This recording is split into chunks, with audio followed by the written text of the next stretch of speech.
हम जनसुराज पार्टी की तरफ से बांकीपुर की समस्त जनता को अपनी तरफ से बधाई देते हैं और उनका धन्यवाद करते हैं कि उन्होंने इस बार बदलाव को चुना, उन्होंने इस बार प्रशांत जी को चुना और उन्होंने इस बार जनसुराज को चुना।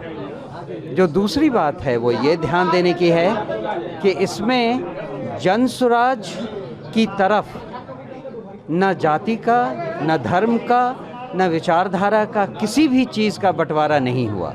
आप देखें क्रॉस द लाइन लगभग हर राउंड में एक्सेप्ट वन, हर राउंड में प्रशांत जी को पॉजिटिव सपोर्ट लोगों से मिला है और बढ़त पॉजिटिव रही है। ये दिखाता है कि पूरे बांकीपुर में कोई भी ऐसा पॉकेट नहीं था जहां जनसुराज की आवाज़ नहीं पहुंची हो और जहां प्रशांत किशोर के व्यक्तित्व की छाप नहीं पड़ी हो। मेरे ख्याल से यह एक बहुत बड़ी विक्ट्री है बिहार में प्रजातंत्र को जिंदा रखने के लिए।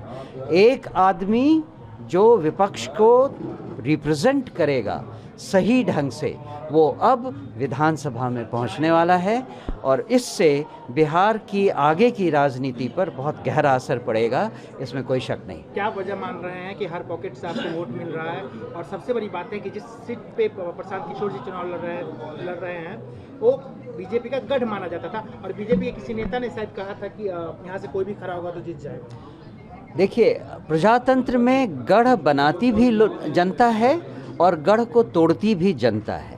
गढ़ तब तक है जब तक जनता गढ़ बनाने के लिए तैयार है। इस बार जनता ने, बांकीपुर की जनता ने ये सोच लिया था कि ये गढ़ अब बहुत लंबा चल गया है और इसे अब गिराने की ज़रूरत है। एक नया व्यक्ति, एक नई विचारधारा, एक नई सोच को बांकीपुर की तरफ से बिहार की को सौगात देनी है, ये लोगों ने सोच लिया था। आप लोग को उम्मीद थी इतनी बड़ी, जिस तरीके से चुनाव के रिजल्ट आ रहे हैं? अब प्रजातंत्र में कुछ कहा नहीं जा सकता। बीजेपी का जो रवैया इलेक्शंस में रहा है हमने देखा है पिछले 2-3 बार के इलेक्शंस में कि वो क्या कर सकती है। इस बार भी उन्होंने बहुत कोशिश की। चुनाव के दौरान 30 तारीख को जिस तरह की गुंडागर्दी बीजेपी के कार्यकर्ताओं के द्वारा की गई और प्रशासन ने जिस तरह उनका साथ दिया, कुछ भी संभव था। लेकिन इसीलिए शायद हम इस बात का अंदाज़ा नहीं लगा पा रहे थे कि लोगों का कितना समर्थन हमारे साथ है। बीजेपी की गुंडागर्दी और प्रशासन के डर से जो लोग हमें सपोर्ट कर रहे थे वो भी साइलेंट थे। So we have got a huge amount of silent voters जिन्होंने चुनाव के पहले कभी ये दिखाने की कोशिश नहीं की कि वो हमारे समर्थक हैं, लेकिन उनका समर्थन हमारे पास था। एक अंतिम सवाल अध्यक्ष जी, इसके आगे की क्या रणनीति है? क्योंकि अगर आप बांकीपुर आप जीत जाते हैं तो लोग पूरा बिहार जो है एक अलग दृष्टि से आप लोग को देखेगा, एक उम्मीद की दृष्टि से देखेगा, तो आगे का क्या प्लान है? सीधा प्लान है।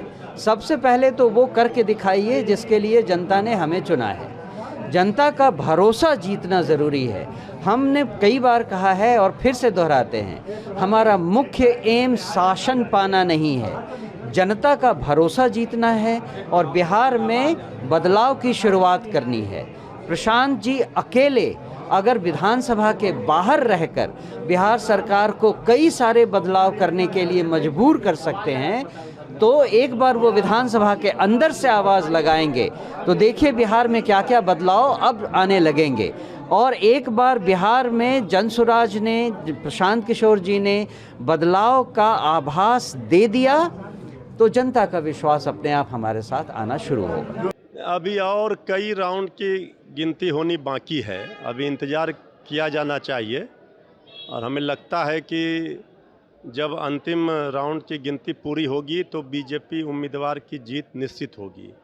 जनता जनार्दन है, लोकतंत्र में जनता मालिक है। जनता ठीक है, 7,000 के वोटों का मार्जिन, अगर वो अभी 13वें राउंड में लीड कर रहे हैं, अभी तो और कई राउंड की गिनती बाकी है ना। थोड़ा सा और इंतजार कर लीजिए तब पता चल जाएगा क्या होना। राजद का तो सुपड़ा ही साफ हो गया। राजद को तो सिरे से नकार दिया। राजद जैसी पार्टी पिछले 25 के उम्मीदवार में 44-46 हज़ार वोट आए थे उनके उम्मीदवार को। आज क्या दुर्गति हो गया आरजेडी की, यही बात तो हम कह रहे थे। अब पता चल गया होगा कि राजद कहाँ चली गई।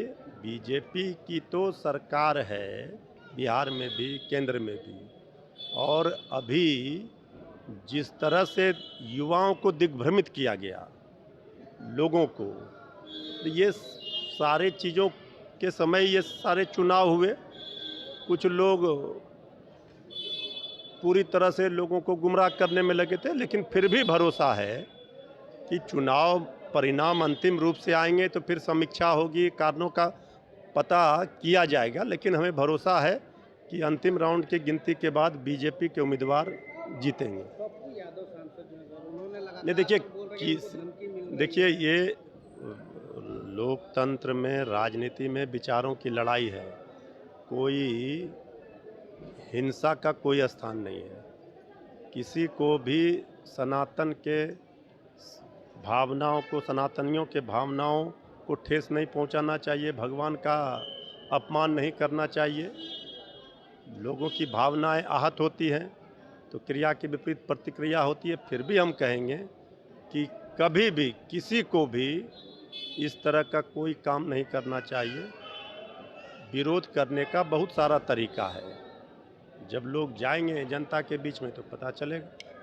बीजेपी सांसद भूषण शरण सिंह को जो कोर्ट ने वो किया था सर, उसको साउथ रेवेन्यू कोर्ट ने बरी कर दिया है, जो महिला को किया।